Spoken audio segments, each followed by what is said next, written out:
Okay, so the goal of this event on Okinawan migration to the United States.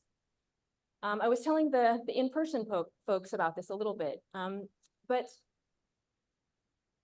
the goal of this event is really to create a space to think and talk about Okinawan migration to the United States, because we don't really have spaces like that. And so to create this space, we invite you to share stories. If you or your family have come from Okinawa, we would love to hear those stories. We would love to hear anything you're willing to share. For many of us with ancestral roots in Okinawa, my father's parents were from Okinawa.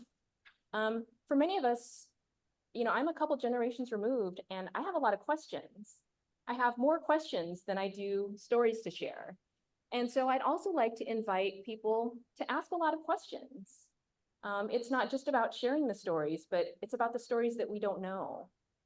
And there's research that's being done in these areas, looking at the history and looking at present day migration.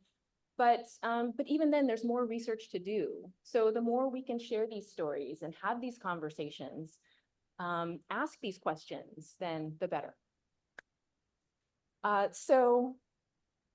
Before we get to a short presentation that I've prepared, I would like to welcome the three groups without whom this event wouldn't be possible.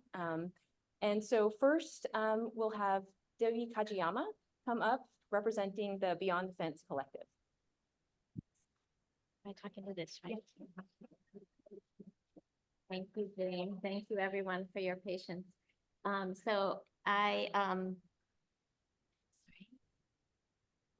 Warm greetings to everyone here in person and virtually on Zoom. It's really great to see so many people who are so excited about this topic as we are. My name is Debbie Kajiyama, and I'm a part of the Beyond the Fence Collective, as Jane mentioned. So we're a group of loosely organized scholars, artists, and organizers who came together mostly because we read Miyako Ann Walden's memoir about her experiences being born in Okinawa and being adopted by an American military family. We are Jane, Wesley Ueunten, Kyle Ikeda in Vermont, Weston Teruya, and Joyce Tamanahaho, who's here also, and of course Miyako. And we were really all so moved by the vividness of Miyako's memoir, all her stories. She has a really beautiful sense of humor and wit, and a really detailed way of sharing a lot of experiences, both beautiful and some very traumatic experiences. And so through our discussions, we really felt the need to know how important it is to know where we come from. And even if that information has been erased intentionally or forgotten or hidden. So we're just really happy to be learning together today. Thank you. Right, I think I made the microphone. Uh-oh. Thanks, Debbie. And next from the Northern California Okinawa Kenjin-kai, we have Julie Kodani. Kodani? Oh. Hello, everyone. Haitai Gusio Chu Urangira. Thank you for coming to today's event. My name is Julie Kodani, and I'm the treasurer of the Northern California Okinawa Kenjin-kai. Unfortunately, I'm representing President Tetsuo Ishisoko, who could not be here today. I would like to thank Debbie Kajiyama, the Beyond the Fence for organizing, and Jill Shiraki, J-Sei for hosting and supporting this event. About us, the Northern California Okinawa Kenjin-kai is a social group whose mission is to promote the cultural heritage and diversity of Okinawa and the Ryukyu Islands in the greater Bay Area and parts of Northern California. The current Okinawa Kenjinkai was established in 1980. We are made up of first-generation Okinawans, their descendants, and those interested in the Okinawan culture. The ratio of first-generation members is declining, unfortunately, because they're aging. But we have maintained about 220 to 230 families. We are proud to be Uchinanchu and of the Okinawan culture.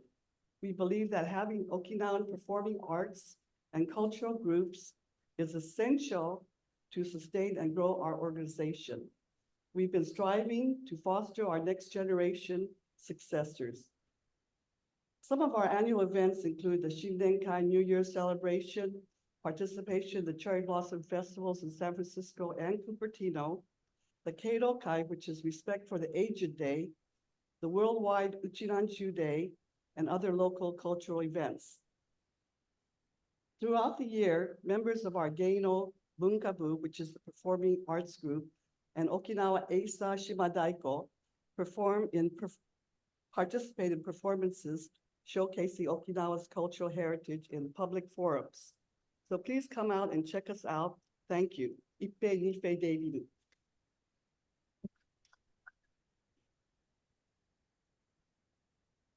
Thanks, Julie. And last but not least, we have Jill Shiraki representing J-Sei.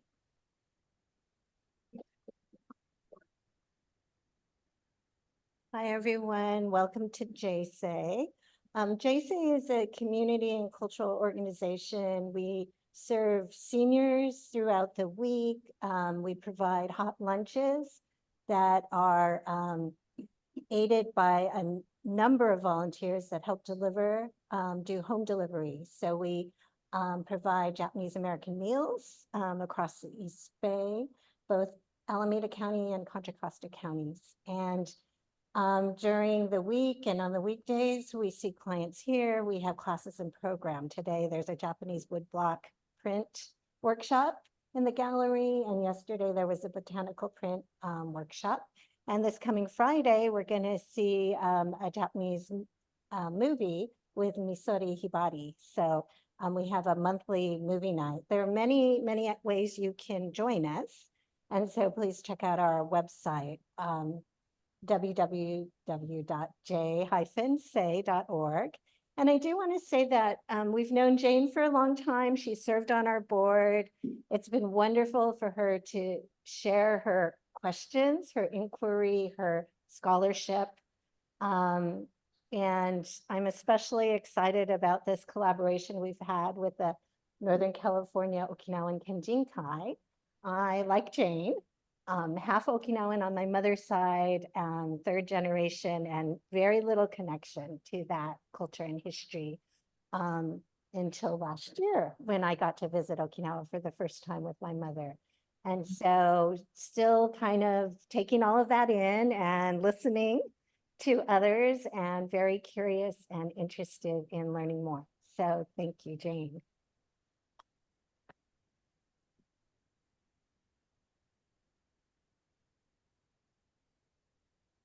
Sorry, I just wanted to make one omission. I forgot to mention Sho Yamabushiku, who is part of the Beyond the Fence Collective, who is an amazing poet and has done a lot to help Miyako get some chapters published as well. So sorry for that omission. And I'm going to try and fix this microphone stand. Thank you.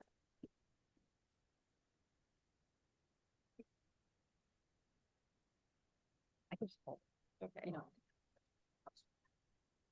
Might be That's my turn. Okay, that's fine. Yeah. Okay. Thanks, Debbie. Thanks, Jill. Okay, so let's see. I have prepared a short presentation, so yeah.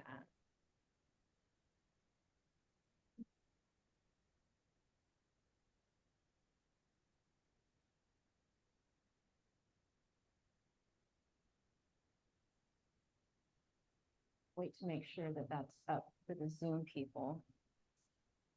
Nope. Yep. Okay, are we okay? Okay. Great.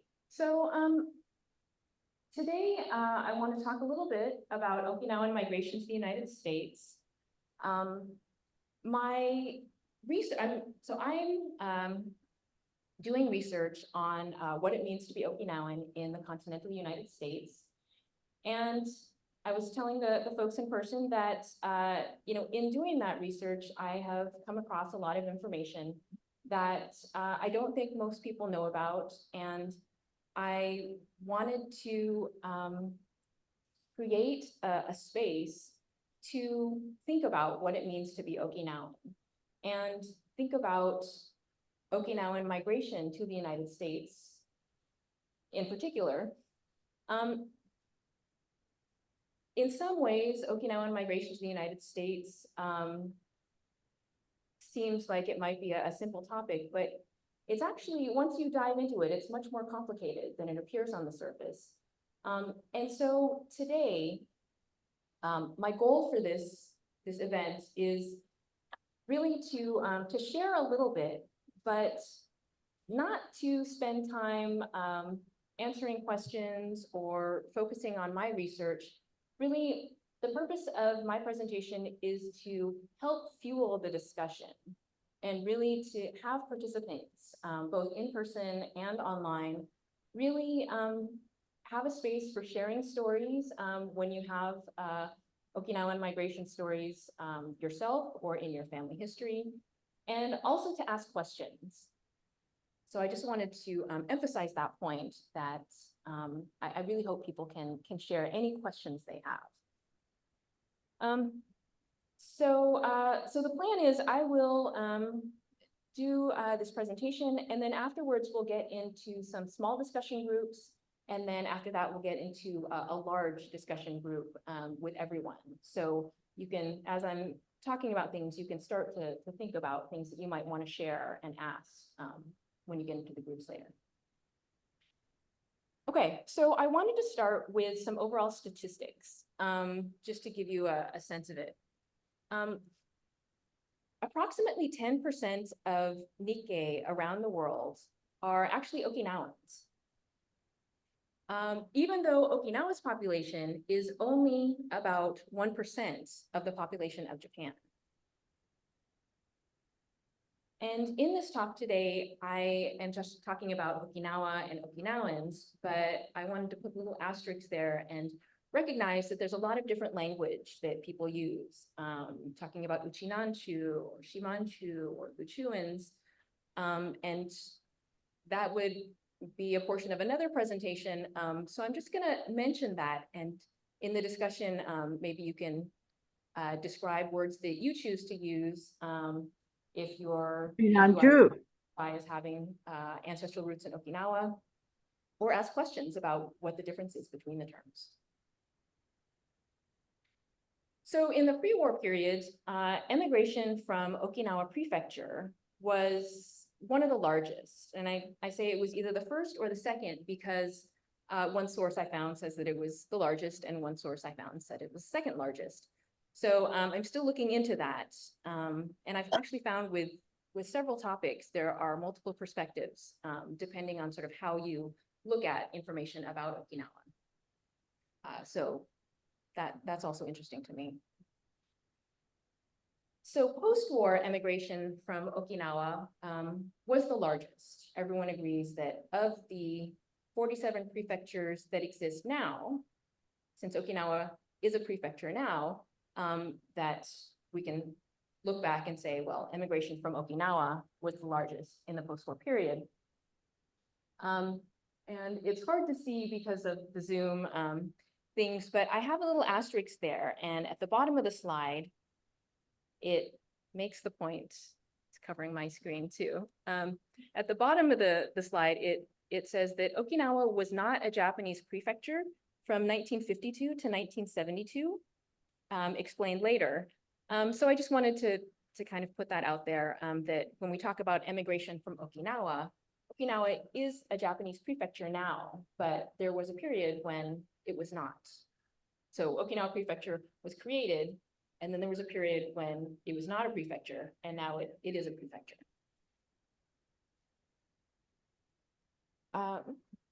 Okay, and And just thinking about Okinawans globally, for population estimates, sorry, just fiddling with this screen, okay. For population estimates of ethnic Okinawans living outside of Okinawa, the largest population is in Brazil. And then after that, you have the United States, Peru, Argentina, and Bolivia, and Canada, and the Philippines. In smaller numbers, in say the hundreds, you also have Okinawan populations in other parts of Asia and Africa and Europe. But these are the largest populations, according to the Okinawan prefectural government's statistics.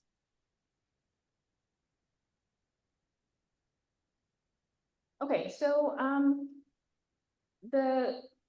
what I'm going to cover today is just some key dates in Okinawan history. I'm not a historian, so this is just really broad strokes. Again, just for background, to think about the context of what was going on in Okinawa as people were migrating from Okinawa to the United States. I've broken it into pre-war migration, World War II migration, and post-war migration. Typically, when we're talking about migration from Japan or Okinawa to the United States, we'll talk about pre-war and post-war. So that's something that people are probably familiar with. And we split it up that way because during World War II, Japan and the United States were at war. So there wasn't any direct migration officially happening. I've added in World War II migration because it wasn't direct from Okinawa, but there were Okinawans who migrated to Latin America. And then during World War II, they were brought to the United States. So you had Okinawan immigrants and their descendants, but who were coming from Okinawa to the United States by way of Latin America. And this is an indirect migration that I'll talk about, but I just wanted to add that in because it was another migration. And then I also wanted to mention just indirect migration in general, because it is a major migration pattern for Okinawans. And indirect meaning people leaving Okinawa, going somewhere else, and then coming to the United States, as opposed to direct migration, where when they're leaving Okinawa, they're intending to come like to the United States. Okay, and then I'll conclude with some thoughts and questions. And then, as I said, really this is sort of fuel for our small group and large group discussions that we'll have after this. And so I look forward to having all of you share your stories and ask a lot of questions. Okay, so I start with 1429, when the Ryukyu Kingdom was established.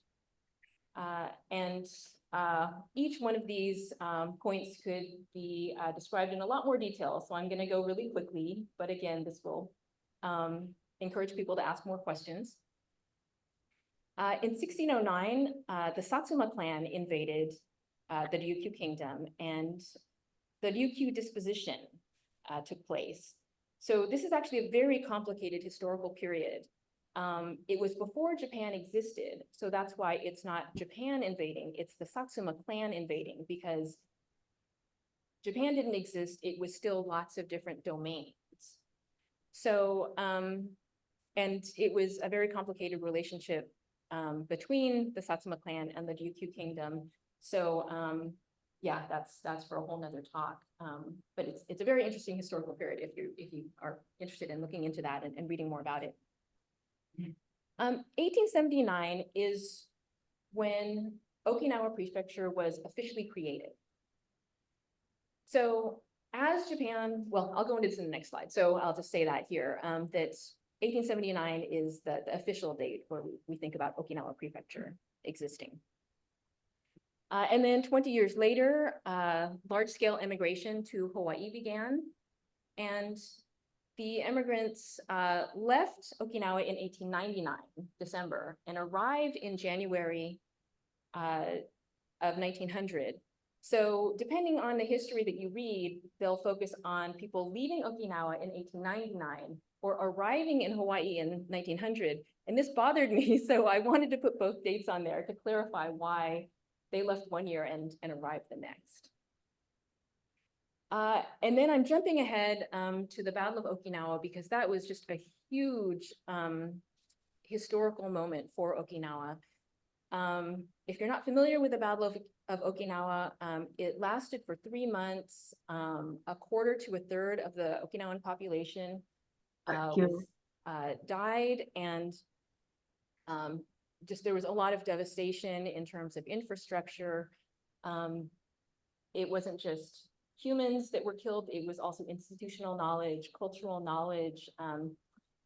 So much was lost. And so the Battle of Okinawa is really a significant moment in Okinawan history. And the Northern California Okinawa Kenjinkai, another Kenjinkai, tried to commemorate that with Irei no Hi events or Okinawan Memorial Day events that usually take place around June 23rd every year to commemorate that, the end of the Battle of Okinawa.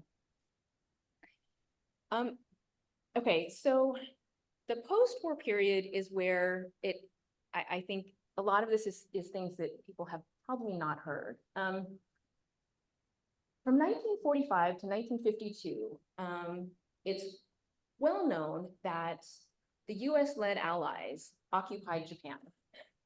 So Japan lost World War II, and then the US, with General MacArthur at the head of the Allied-led SCAP government based in Tokyo, they were occupying Japan and restructuring that economy and society. And when we talk about occupation history or post-war history, post-war Japanese history, that's what always comes up. So that is sort of conventional Japanese history. What I think a lot of people are not familiar with, unless they specifically read about Okinawan history, is that from 1945 to 1972, what was previously Okinawa Prefecture became renamed under US rule as the Ryukyus. And right when the US were taking control of the area, they separated out Japan from Okinawa.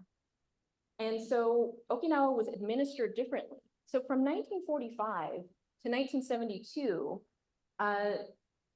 what we now call Okinawa Prefecture, roughly, right? The boundaries have changed over the years. It was not governed by Japan. And so what does this have to do with Okinawan migration to the United States? Well, migration, if Okinawa was not always part of Japan, then migration from Okinawa was not always migration from Japan. And I think that's something that we don't usually think about when we talk about migrants from Okinawa in the post-war period. And then the last date that I wanted to focus on for key dates in Okinawan history is the 1972 so-called reversion to Okinawa Prefecture. And then from 72 on, then Okinawa Prefecture has existed again as part of Japan. Okay, so pre-war migration, what were Okinawans leaving from? As I was saying, 1879 was when Okinawa Prefecture was created. And it was created as part of the Japanese nation state, but also emerging empire. So in the late 1800s, you had two overlapping processes taking place at the same time. On the one hand, you had the creation of Japan, because before the late 1800s, nation states didn't really exist around the world. So it's this whole system that globally is emerging as people are creating boundaries and sort of national identities and unifying languages and all of that. So you had the creation of Japan from former feudal domains, right? So it's the Tokugawa era where there were a lot of feudal domains in what we now think of as the four main islands of Japan. And then meanwhile, you had Japanese leaders going out and thinking about going beyond the territory of what we consider the four main islands. So Japan was emerging from a period of being a closed country, right? The Sakoku period, where they were closed. And so as they emerged, they were like, oh, we need to catch up with the West in a number of different ways, economically, politically, all these things. So they were looking to see what the most powerful nations were doing at the time. And the most powerful Western nations at the time were all empires. So as Japan was modernizing, as Japan was emerging as this modernizing nation state, imperialism became part of what they thought a strong nation state should be. So I point this out because in some ways, the creation of Okinawa Prefecture is similar to the creation of other prefectures. But in other ways, it's very similar to the ways in which Japan was creating colonies and going to, say, Taiwan and Korea. So it's a very complicated history, because if you only look at it as a prefecture, you see something. But if you look at it as a colony, you see something else. And so it has been enlightening to look at it as both. So overall, different social change that was going on at the time. You had Japanese imperial military conscription. So you had the draft, right? The forced draft for men. You had the restructuring of the economy with less local Okinawan control. This was creating a lot of poverty, and Okinawa became the poorest prefecture. You had the introduction of a Japanese school system that was run by what historical sources call Yamato people, right? So the language at the time, thinking about ethnically Yamato people versus ethnically Okinawan people. Again, my word choices, I'm just using Okinawan for everything, but you could say like Uchinanchu people or Shimanchu people or Luchuan people, however you choose your words. And finally, forced assimilation. So again, quick overview, but as Okinawa Prefecture was created and becoming part of this Japanese nation empire, then part of it was about Japanizing. So adapting the ways that they dressed, adapting the foods that they ate, adapting the ways that they spoke. Yeah, there was a lot of forced assimilation. And this is an important part of the history that I'll stop right there, but there's a lot more that's really worth diving into at some point when you can. So Okinawans in the pre-war period had similar yet different experiences from immigrants from other prefectures. I wanted to take a minute to think about Okinawans in Hawaii, since large-scale migration from Okinawa began with Hawaii. So thinking about the context there, very quickly, the Hawaiian Kingdom was established in 1810, and then you had large-scale migration from other prefectures in Japan from 1885. Then you had the overthrow of the Kingdom of Hawaii and the US annexation of Hawaii. So it's in this like right after the US annexation of Hawaii that you have Okinawans leaving for Hawaii and arriving in Hawaii. And very soon after that, right? So they arrive in January of 1900, and it's April of 1900 that the Organic Act established the US territory of Hawaii. So now Hawaii is part of the United States, right, from 1900. So there's a lot of migration to the continental United States now that it's become a domestic migration. So, and then, of course, Hawaii became the 50th state in 1959. But I wanted to point out here that pre-war Okinawan immigration began with the Kingdom of Hawaii, right? Not the state of Hawaii or the territory of Hawaii, but the Kingdom of Hawaii, which was not part of the United States. So it later became part of the United States, but when we think about direct and indirect migration, actually the migration to Hawaii up till April of 1900, was not to the United States. Right. Okay, World War II migration. Again, a quick overview. I wish I had more time to talk about all of these things. It's, yeah, just really important history to know. So during World War II, the US government forcibly transported over 2,000 Japanese people in Peru, Brazil, Argentina, Bolivia, Mexico, and other Latin American countries. I believe there were about 13 total, and brought them to the United States. So you may have heard about the Japanese Latin Americans, Japanese Peruvians. Wesley Unten has written about how an estimated half of these Japanese Latin Americans were actually Okinawans. So these people were stripped of their passports, denied visas, and brought to the US by army transport. Then they were put in Department of Justice internment camps or incarceration camps.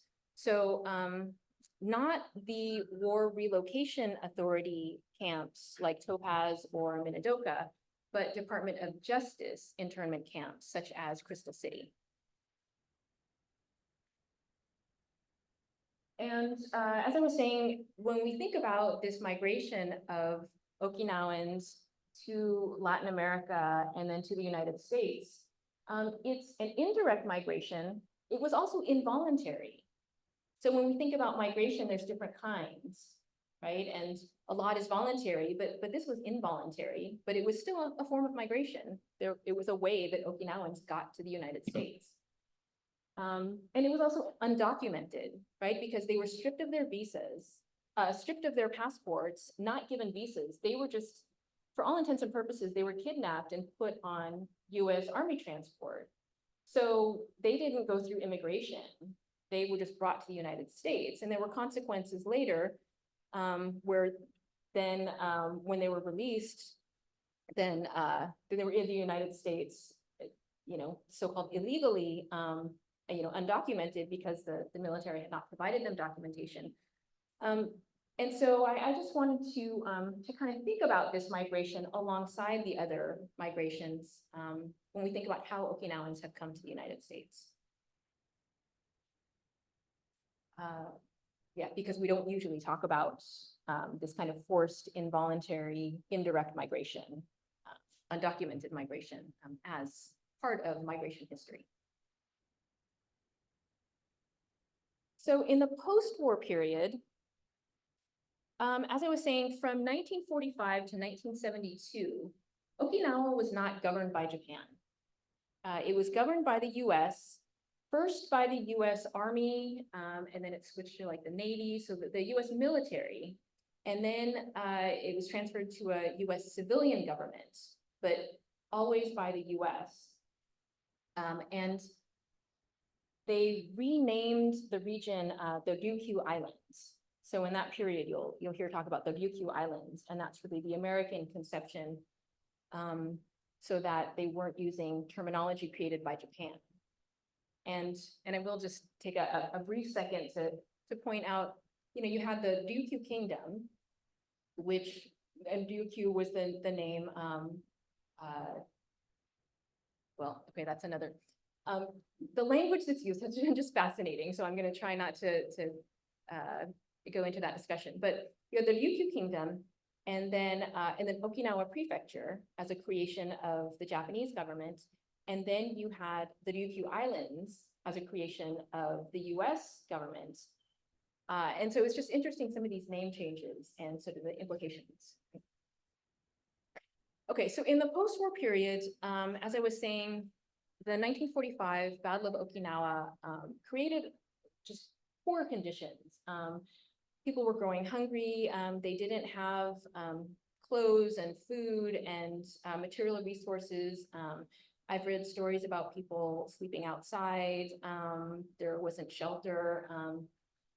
I've interviewed people and heard firsthand from, you know, interviewees, and also read stories about how people would they didn't have enough food to eat, so they would find weeds, and some people would find weeds, and they couldn't find regular cooking oil, but they could find motor oil, so they would make tempura using motor oil.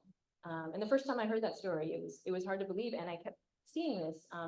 It's something, if you read that history, you'll see it come up, and it's just striking, right? So to try to imagine how tough it was right after the Battle of Okinawa, you have to imagine the lack of resources there. Ironically, perhaps, even though a lot of people were killed, right? A quarter to a third of the Okinawan population was killed, died, right? And I say both killed and or died because there were also a lot of what have been called compulsory group suicides. So people died in a variety of ways. But at the same time, in the post-war period, you had the overpopulation of Okinawa, because with the end of World War II, people were being repatriated to different places. So you had Japanese citizens who were outside of Japan being repatriated to Japan. And then if you remember, Okinawa was separated from Japan. So Okinawans who were repatriated specifically to Okinawa, or the Ryukyu Islands. You also had people being repatriated to Korea and other places that had been colonized. So there was a lot of movement in the post-war period. And as I was saying, in Okinawa, there weren't a lot of resources. With that said, I was reading an interesting article by Kozi Amemiya about post-war emigration to Bolivia from Okinawa. And there she talks about how there's this narrative, right, of overpopulation in the post-war period in Okinawa as one of the main reasons, or the main reason, why people were leaving Okinawa. But she points out that from the 1950s, there was increasing US militarization. So the US military was going in, well, they were in Okinawa. And from the 1950s, they were increasingly claiming land and starting to build US military bases there. And so as these bases were being built, then there were a lot of tensions, right? You had Okinawans coming back from overseas, and there were a lot of Okinawan immigrants. So they're coming home, and so a lot of tensions regarding land usage. And so Amemiya points out how actually more than just overpopulation, it was the US military constructing this narrative of overpopulation as they were wanting to use the land to build bases on. So that's a really fascinating article. And then why were Okinawans coming to the US in particular? Well, the largest group of Okinawans coming to the US in the post-war period has been Okinawan women who marry US military personnel and then come to the United States, because it's always heterosexual marriages. So these women are marrying US military men and then coming to the United States. And a lot of them are settling in areas with a lot of military. So, we have people in our community here and in Los Angeles, in California, but also in other places around the country where there are large sort of military towns or US military base connected populations. So this is the largest demographic.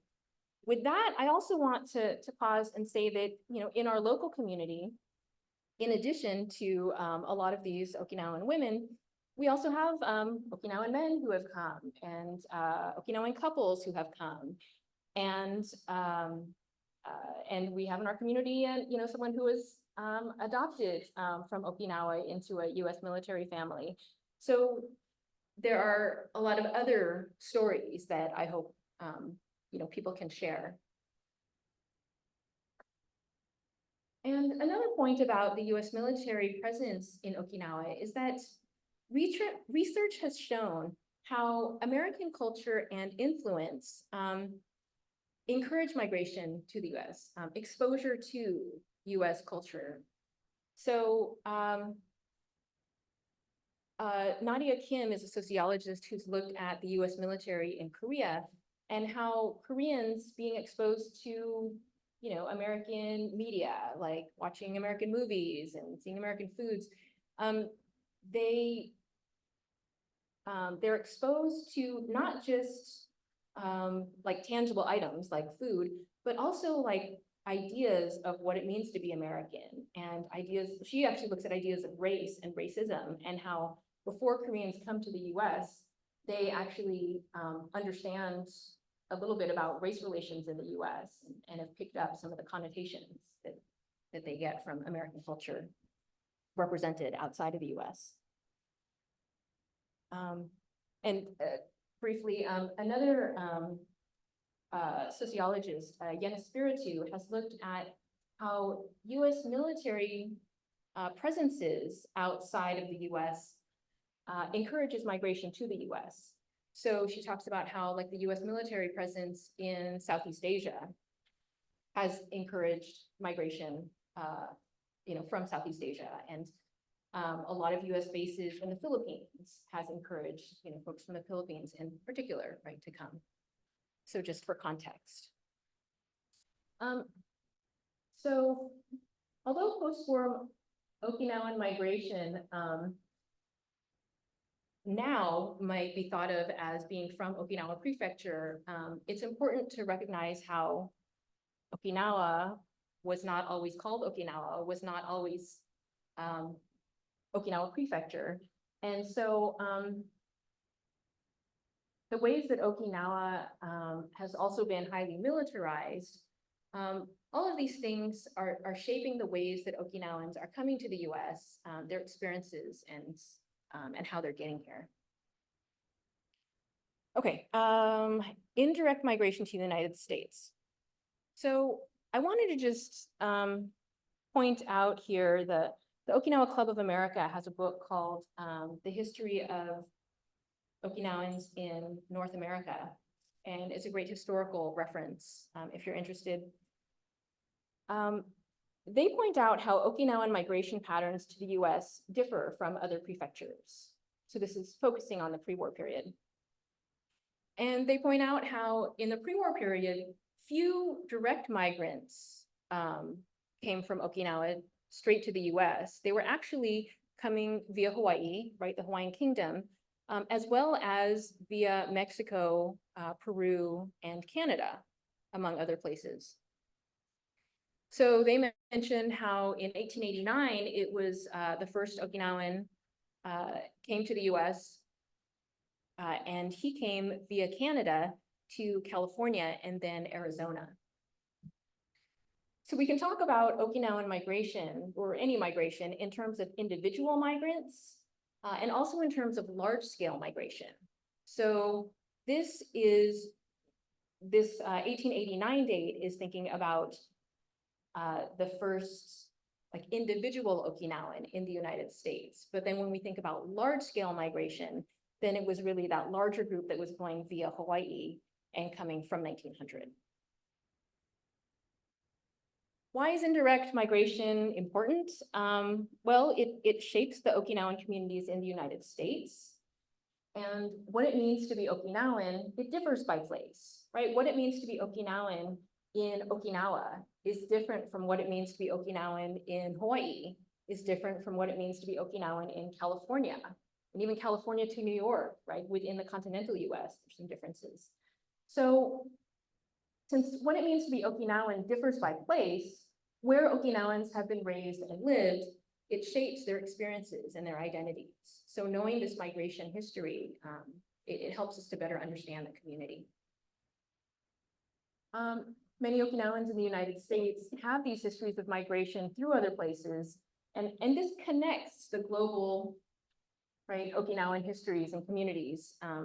So there's a lot of talk about Okinawan diaspora and these communities in different places, and there are connections now, but historically there have also been connections.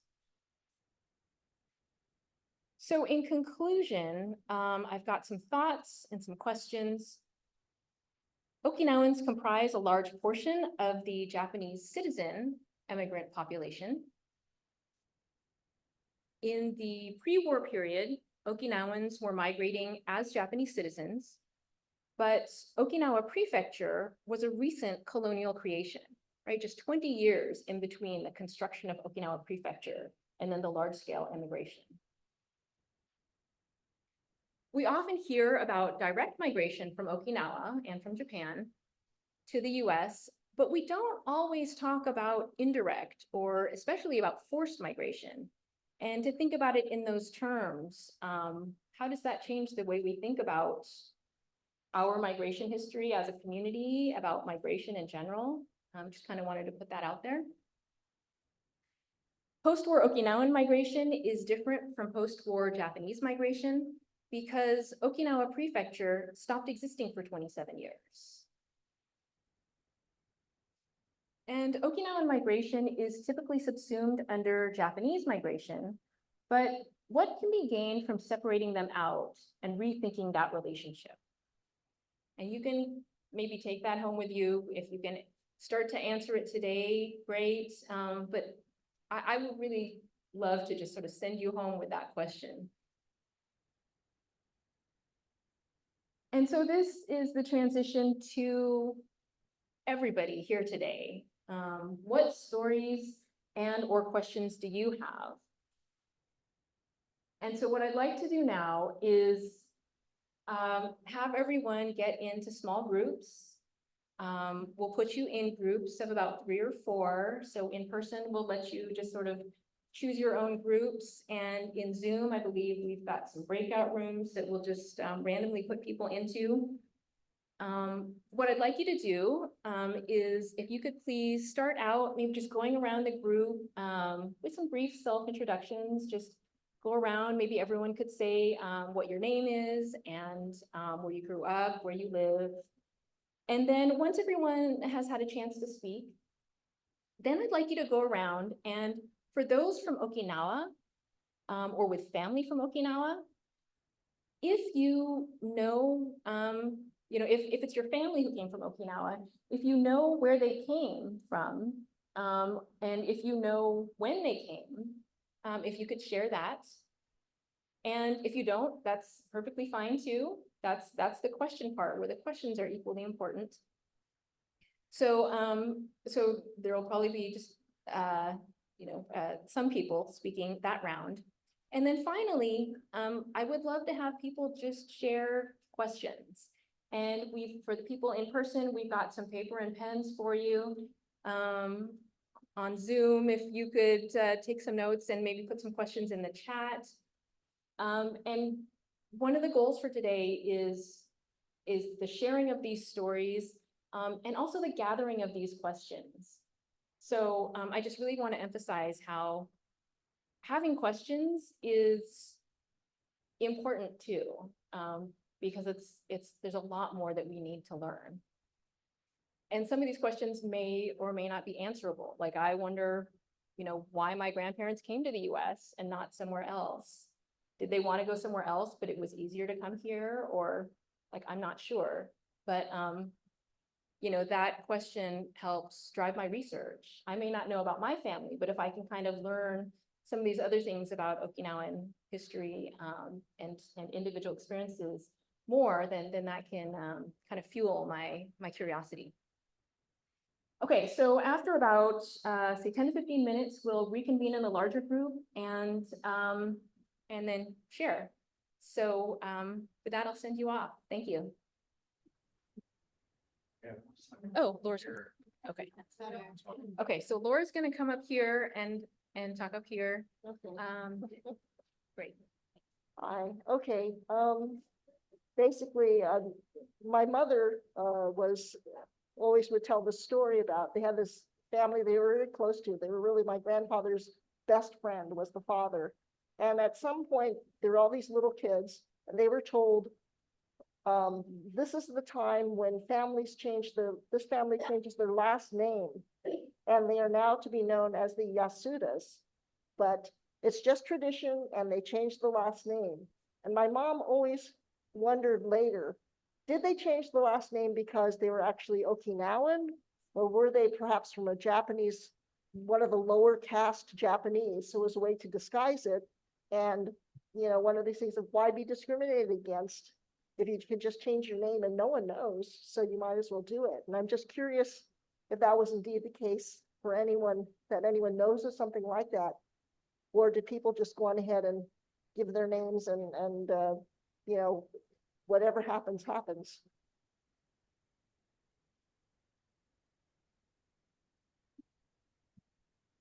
Thanks, Laura. I actually heard similar questions from other people. If you wanted to kind of come up and ask the questions or share, I don't know if people have anecdotes about name changing, but please feel free to come up.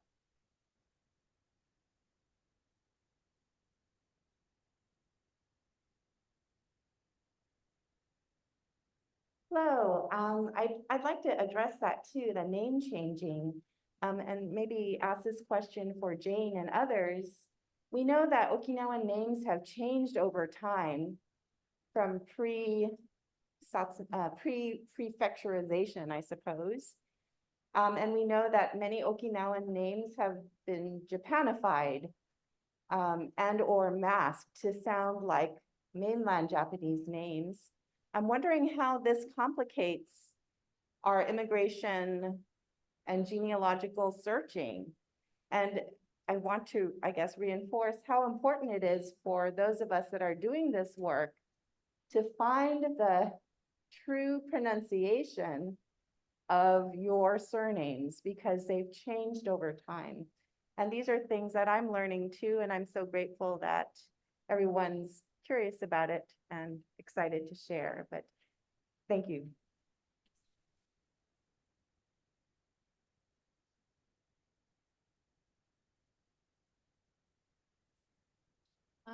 Yeah, it looks like there are some things in the chat as well, so I'll read some of those questions.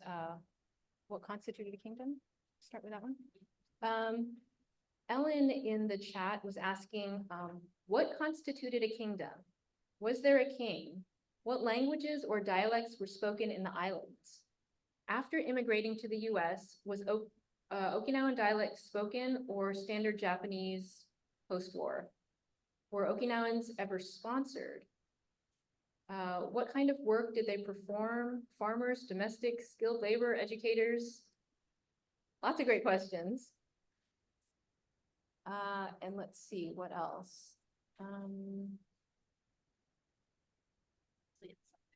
Okay. I would like to welcome people, if you know things, if you've heard things, to kind of have the discussion.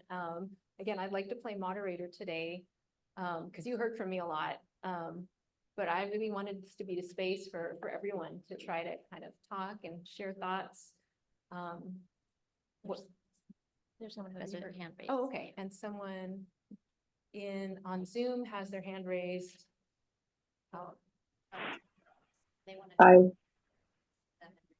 Or they can. Okay, so on Zoom, your option is either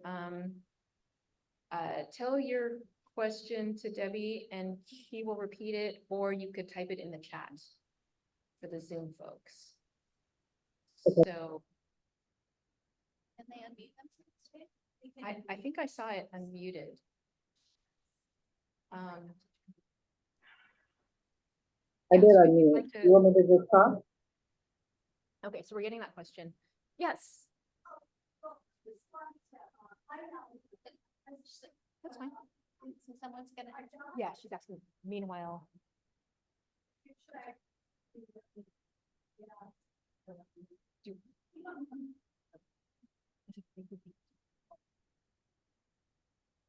Yeah, please. So my husband is Okinawan and my daughter was curious about finding Okinawan relatives. So she went on 23andMe and she found third cousins, 2 of them, and then one cousin found us.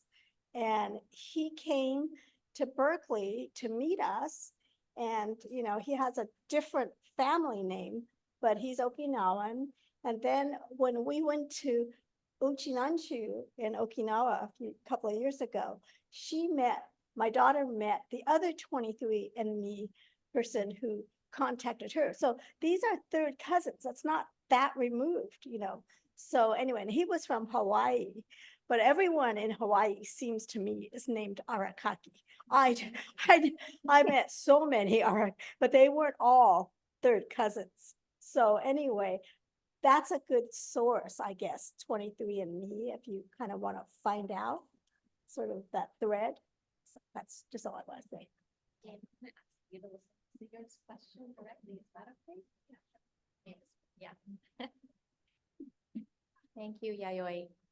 Sigurd, I'm sorry, we got confused, but, oh, I see you typed in the chat. Did you want to speak? If you want to unmute and speak, you can ask your question now and we'll repeat it to the room. That's okay. I'm sorry, and I'm Sue. It's got my husband's name on my iPad. I'm sorry. I just was going back to about the name changes. That there is a family story in our history that a Sato's son married a Nako woman who had no brothers. There's no male heir. So he assumed her family's surname.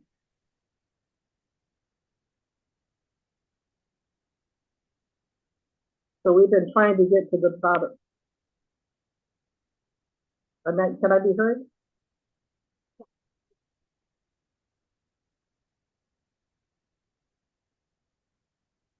Okay, I think I heard the comment. Let me, someone on Zoom says that they have a family story where there was an Asato family, and then that son married someone who was Nako. So there's the Asatos and the Nakos. And the son married a woman whose family had no son. And so he became a Nako, right? Adopted that family name. And so, so it's another sort of story of name changes. So I think to Joyce's point about the challenges of genealogy with name changes.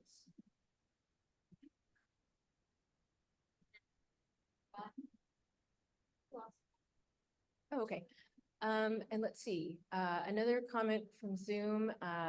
Rodney says, my sister and I, Sanseis, we cannot speak Uchinaguchi, which is one of the native Okinawan languages. I speak a little Japanese because I was stationed in Japan for 2 years. Okay, so it sounds like connection living in Japan and also perhaps military stationed in Japan. And also he says that. Oh, sorry, I missed that. And the same person says, my Okinawan grandma could speak Uchinaguchi and Japanese. My dad and his twin sister also could speak both Uchinaguchi and Japanese. I'm curious, of people here, how many people can speak Uchinaguchi or other native Okinawan languages? A little bit?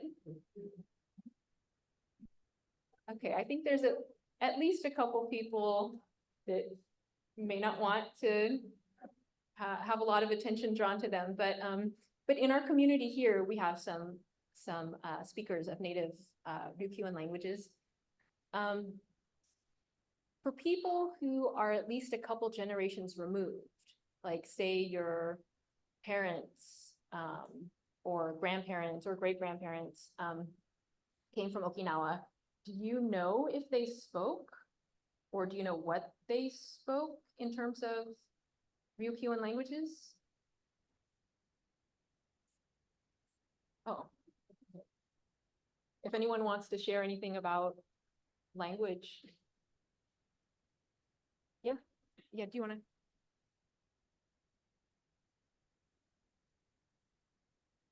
Sorry, thanks for coming up. I'd like to make a comment about the Okinawan language. When I visited my relatives in 1989, I got the impression that Okinawan language was not taught in school. just Japanese. So if this is the case, the Okinawan language will be a dying language, right? My parents never spoke to us in Okinawa. So I don't know any Okinawan, except the swear words, right? I just wanted to make that comment. Is Zoom connect to speaker?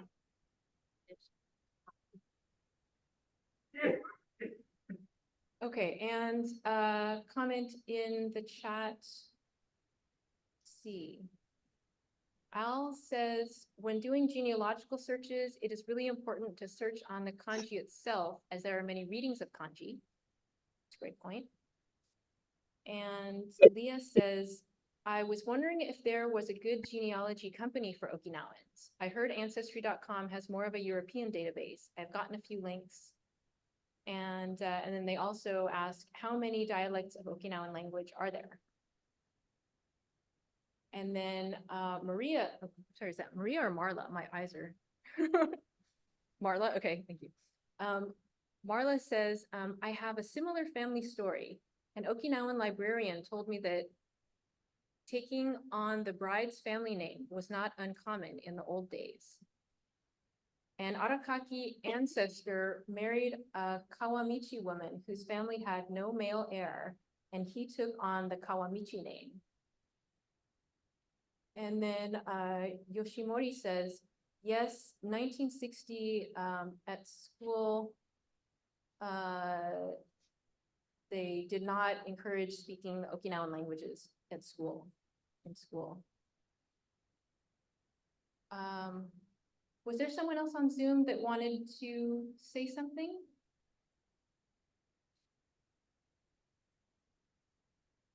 Sure, Jan. Yoshiko-san? Yeah, can you connect the speaker? Oh, excuse me.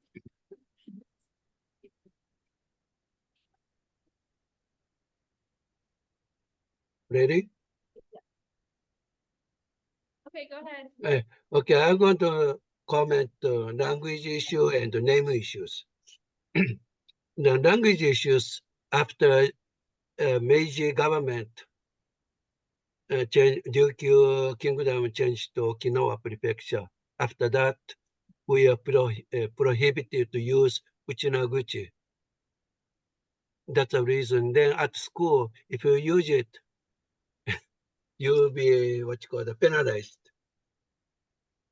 And but now they try to promote the young generation to study Okinawan language here. About the name, also same time when Japanese government took over Okinawa, because they promote to make similar to Japanese last name. For example, one of the example be there's a last name called Nakandakari. That is a Japanese way to say is Nakamura. Yeah. So also some of them said because they married to. Ishisoko-san, if I could ask you to pause for a minute. Okay. Okay, I wish you could hear this directly because Ishisoko-san, who's the president of the Northern California Okinawa Kenshin-kai, is sharing a lot of great information. He wanted me to relate to you that with the creation of Okinawa Prefecture, they were not allowed to speak Okinawan languages. And also, at a certain point, Okinawan names were changed to Japanese names. Yeah, promote the change to Japanese name. Yeah. Promoted the change to Japanese names. And he gave an example of It's called Nakandakari. Nakandakari. That's a Japanese way to say with Nakamura. The Japanization of that name is Nakamura.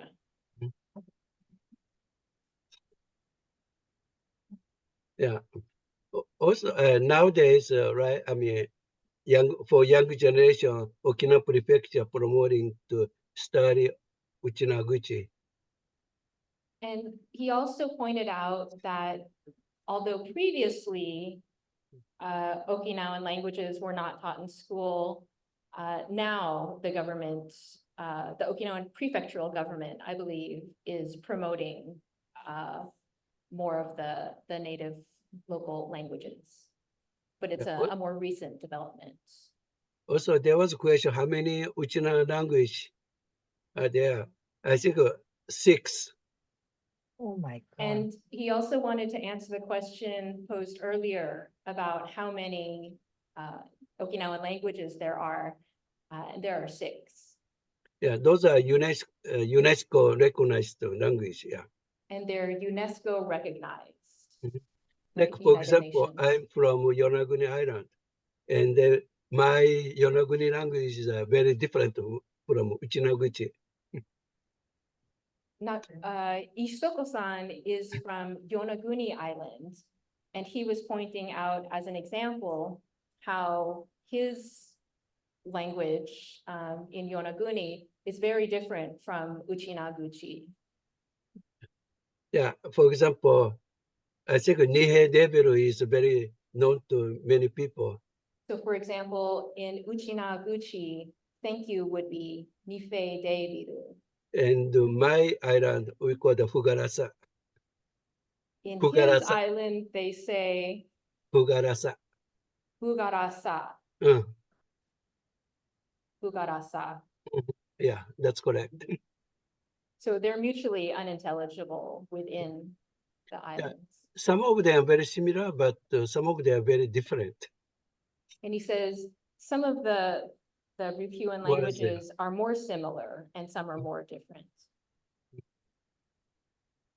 And talking about the last name, if you don't have hair in your family, means only girls, then normally they find man from father side, such as uncle's son or some other similar to that. Then they will have him succeed in that family.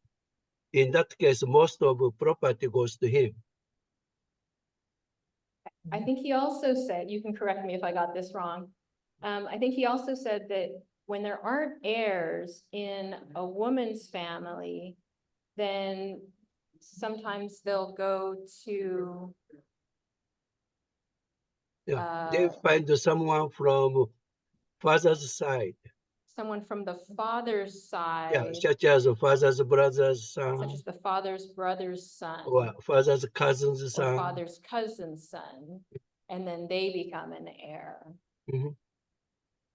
But yeah, that kind of custom is been changing now. But that custom is changing now. Mm-hmm. Okay, that's about it. Okay, thank you. Mm-hmm. Okay, other comments and questions from the room? Yeah, do you want to come up here? Okay. The question is about the nomenclature of the Yamashiro, Yamashiro part. I recently learned that if someone has that last name of part that they may be descendants of those. Yeah. Does anyone want to respond to that? So the question was, she's heard that if people have Shiro in their last name as part of the name, that she's heard that they might be descendants from Okinawa. Is that something that other people have heard? Shiro. And then the response was that Shiro means castle, and so the pronunciation is actually Gusku.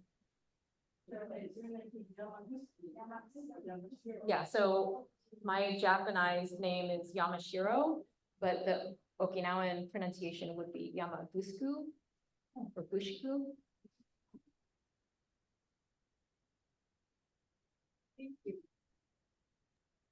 Well, it's not totally true.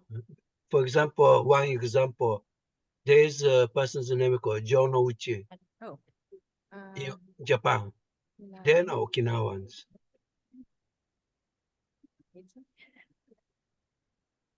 Susan says, can you talk about what a yago is as opposed to a surname? Y-A-G-O?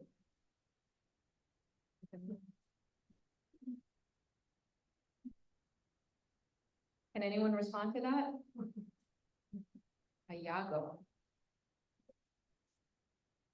Can anyone explain what a yago is and how it's different from a surname? Yago.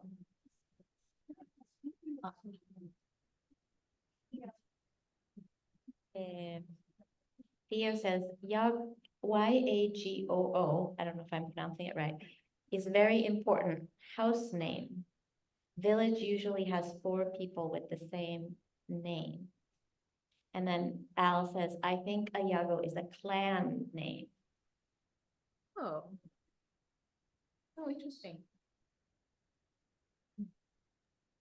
Yeah, there's a lots of same last name, but using the Yago, which, for example, which Yamashiro you identify. Really back to the history of the ethnicity of people from Okinawa. A lot of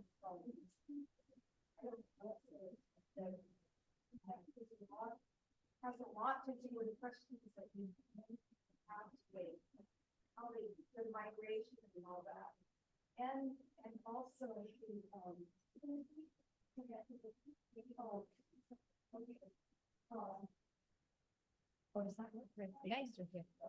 I was thinking about how important it is for us. I'm not from Okinawa, but I know Gal is from here. My mom is from both. They're both. But I think it's important that we understand the when we talk about the ethnicity of people from Okinawa, we need to understand the early migration history, because I think there's a lot of talk and controversy even about that. And I think a lot of that leads to, and I maybe shouldn't bring this subject up, but this feeling as we talk about names and people wanting to change their names so they don't sound so Okinawan, or there has been a stigma, if you know what I mean, about people from Okinawa. The stigma is not only from people who aren't Okinawan, but the people from Okinawa themselves who have been made to feel indigenous, or more like, well, indigenous,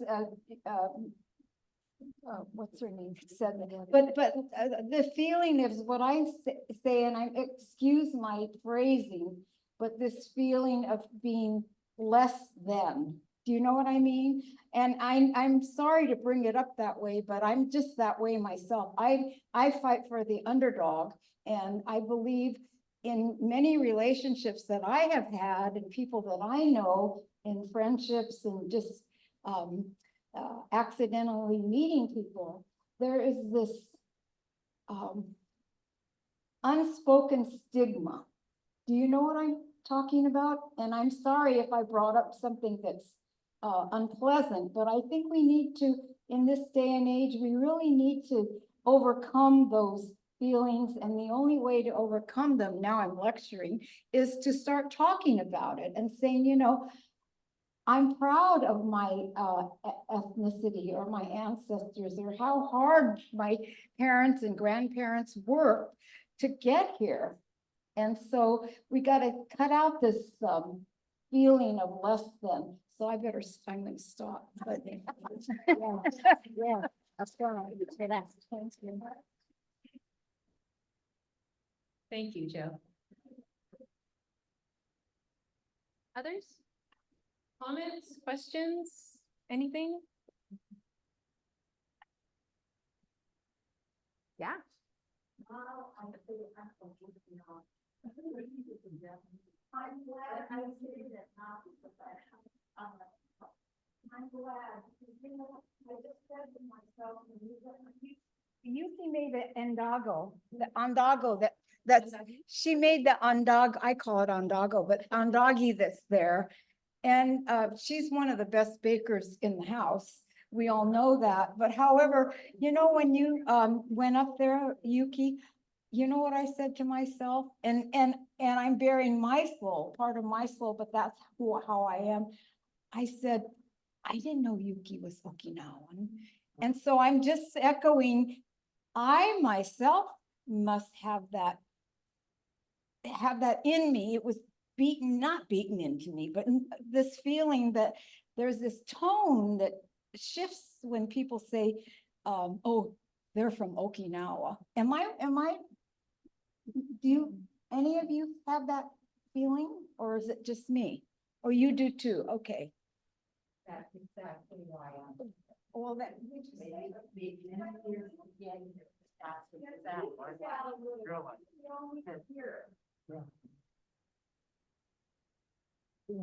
What she is speaking about is exactly why I'm here today, because I need to understand. I've lived with this my entire life and never understood it, but didn't take the opportunity to find out why. Well, I want to know why. I'm like you. I'm a humanist. I'm a human rights person. So I want to know, why is it that even my own family, when they spoke, as you said, there was this stigma, this implication that there was something less than. Why? Where did it come from? I just never understood it, but I didn't look into it. But because of my friend Yuki, who I will tell you, she is proud to be Okinawan because Yuki does not speak in public. But did you see her hesitate to get up there today? No. So that tells you just how proud my friend is to be Okinawan. Yeah. And that she's motivated me to find out, why was my family so weird, you know, in the conversations that we had. So I'm here to learn. So thank you, people, for teaching me.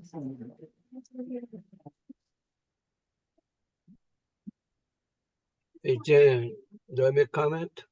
I don't want to I do talk too much, but one thing I want to say is that what I've been curious about that a lot, because I'm just that, I like history and all that, but the most I've studied,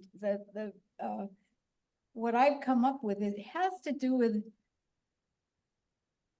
origins. In other words, many of us, well, I won't start that about Chinese, Japanese, how we came, but the path to through China, Korea, and down through the islands to Okinawa, there's some kind of something that people don't like to talk about. And I haven't found that yet myself.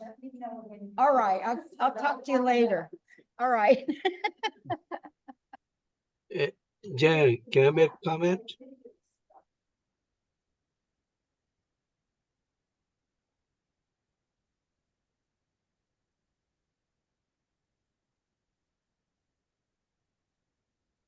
Thank you so much for sharing. I think that's really the kind of space we were hoping to create today, that you would feel comfortable sharing and asking questions.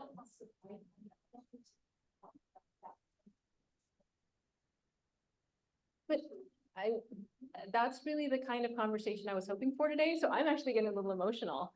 I'm surprised myself, but to hear people sharing these kinds of things, this is, I mean, you know, I'm happy with other things too, but you know, we don't really have this kind of space usually. And I think it's one of those, I hate to quote like a cheesy thing, but it's like, you know, build it and they'll come kind of. If you create this space, maybe it'll allow people to really think about it and talk about it. So I'm just thrilled. I wonder if maybe that's a good place to kind of end today, the formal program. And I'm afraid that means ending the Zoom. For those of you in person, please feel free to chat over refreshments. Yeah. And yeah, maybe we'll wrap up Today,